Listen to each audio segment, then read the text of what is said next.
Hi, Scott from Pillow with the latest edition of the Pillow Talk podcast, and today I'm going to be speaking about customer service and how some of the smaller holiday home and service accommodation operators can compete with some of the larger players. Now, sometimes it can be quite daunting if you've got a small property and you're maybe a few miles from a big national hotel chain. You think, how can I compete with this place? But I want to tell you a story that happened to me a few days ago this weekend. Now, I was in Birmingham, 3 different events, 3 different areas of Birmingham, and I stayed in 3 different hotels, and I want to quickly tell you the contrast between them. So the first day was at Holiday Inn Express. Very basic. This was £45 for a twin room, and it was going in business expenses and we weren't in it, so it wasn't a big deal. £45 for a twin room with your breakfast, fantastic value for money.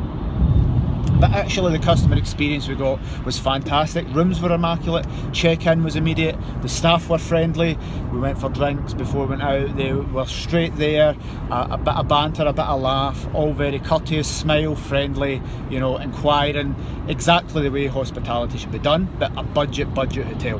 And the rooms were pretty fantastic. The next night we headed over, that was business, this time it was pleasure, and I'm staying in a Premier Inn hotel. And for this, again, we got drinks included, dinner, breakfast and a double bed, and it pretty much came to 80 quid. So again, fantastic value for money. Throughout all the whole process, again, check-in, room was immaculate, dinner, staff were friendly, great laugh. Again, I would probably give that 10 out of 10. There's not a lot more they could have done for the money. But these were 2 budget type hotel chains. And the next event was on the Monday. We stayed Sunday night at the Birmingham Metropole Hilton. So we were checking into the Hilton, expecting this to be pretty fantastic. The big grand foyer, it's a conference centre next to the NEC, so they had big massive function rooms, expensive spas, big saunas, all this type of thing. You were expecting this to be a fantastic experience, but to be honest, it was pretty shit. Every single element of that stay was well below average. We got there early, so we thought we'd have lunch.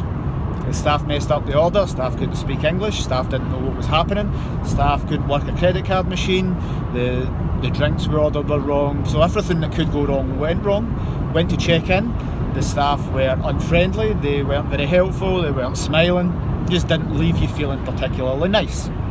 And then we went back out for dinner again. There was 4 or 5 visits from the woman before she got the order right.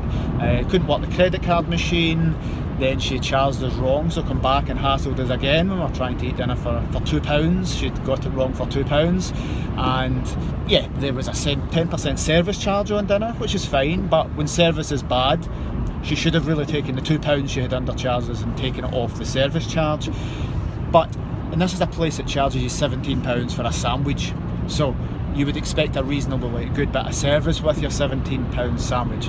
But in actual fact, everything was particularly bad about that stay, and was by far double the amount that it was, treble probably.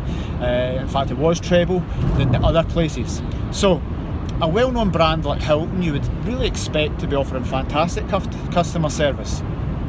But in that instance, it was near the NEC, they obviously get booked for location, they could really be shit. They can be, you know, have faces on with their customers, not talk to them, sit and be cranky, and people, the throughput of people they get, they'll just keep getting customers, so they don't really need loyalty, they don't need to be nice, and obviously that reflected in their customer service, and it was pretty poor.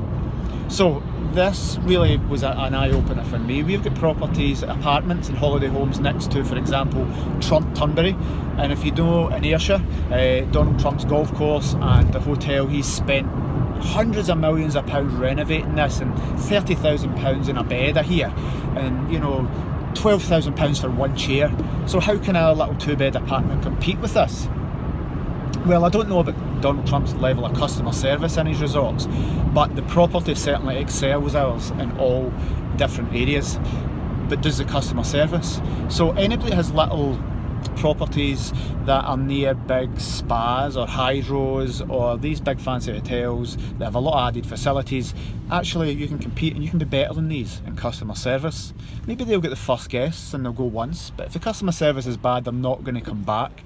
And the difference between the really budget hotels and the really premier hotels, and the difference in the customer service just really reinforced to me that the smaller guys can do a much better, fantastic job. They can make those memorable experiences and they can get a lot more return guests than some of the big companies can. So I hope that inspires you guys, that it's inspired me. I'm certainly going to take that memorable experience back to my business and make sure that we can do everything we can to create those special experiences for guests and make sure that we go above and beyond, even more than we try to do, and just make our guests give us 10 out of 10. The story I've given about the Hilton is definitely not a story. I'd probably cry if that story was told about the experience somebody had in our business. So we want to avoid that at all costs, and I hope this helps you as it's helped me. Thanks for watching.